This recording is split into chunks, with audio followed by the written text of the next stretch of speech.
Let's just talk about private equity, its attraction to Africa, especially at this time. We're told that about $5 billion is earmarked for Africa.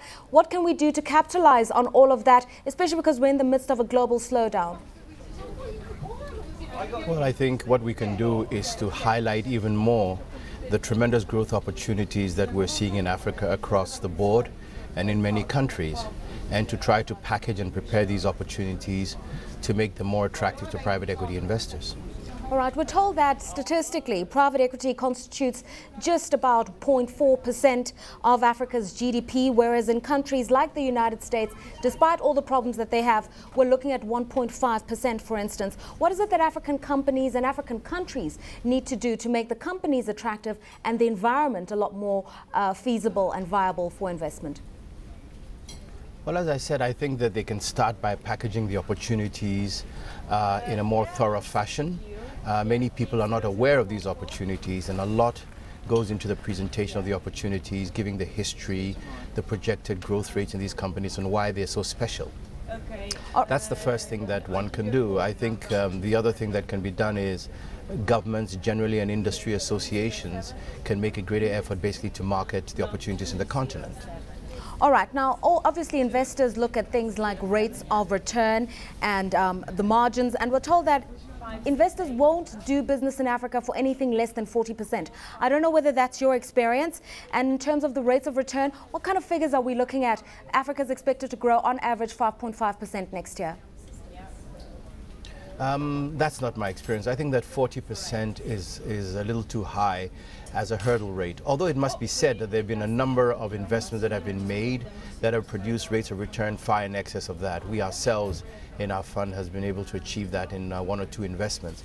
I think that foreign direct investment in Africa on average, if you look at the history, has returned about 20 to 25%, which is still a very positive number, and I think that is a more realistic range to expect. And in terms of the kinds of risks that investors need to evaluate, the focus tends to be on the political risk factors, but right now we're hearing about currency risk, for instance, with many leading African economies showing currencies that have appreciated against the US dollar. How do we mitigate against some of those risks and ensure that there's value for money? Well, I think that currency risk is a factor of life in any market. Every country has a currency, and any company that is operating in a given country has a risk of either an appreciation or depreciation of their currency vis-a-vis the world currencies. So there's a limited amount of protection that one can really obtain. That being said, there are in certain markets opportunities to hedge currency risk, South Africa being a good example where you can sell currencies or buy them forward. But generally in most countries this is not the case. I think what one has to do is to be aware of the currency risk exposure of the individual companies in which one invests and try to determine strategies that will help them mitigate within the companies those risks. So for example, looking at export revenues, the denomination of your pricing, currency, etc. They're more internal than really sort of market-based risk management techniques. And then we're also told that for the private equity investor, because generally the time frame they're looking at is just around 5 years, it's very important for them to have an exit strategy when they enter any new market, for instance. And this raises the whole challenge of liquidity in Africa, because you may buy up an entity, but then in trying to increase value, you might need to eventually put it up for an IPO on the indigenous capital markets. And we're told that once you're talking about figures like $100 million, it becomes really difficult to raise that capital in Africa because we just don't have a deepening of capital markets. So in terms of charting a path for liquidity and then eventually exit, how do you circumvent some of those challenges? IPOs are only just one exit route.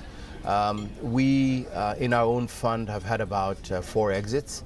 And 3 of them have actually been through strategic sales. So strategic sales are a real possibility. Remember that many of these companies that are attractive to investors have experienced strong growth and become good candidates for larger international buyers to buy them. So I think that strategic sales are an option that are very real and that have been taken advantage of by many private equity investors.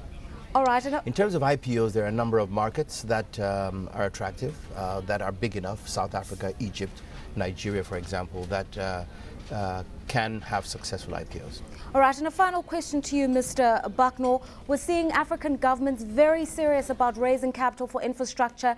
This seems to be the new investment terrain, infrastructure, roads, electricity, particularly construction as well. But we're not seeing a lot of private partners coming through, almost the sense that this is the preserve and the responsibility of the state. How much private equity financing is going towards infrastructure? What sort of partnerships do you want to see emerge with governments, and what sort of arrangements as well in terms of concessioning or owning the asset and then selling it back to the government?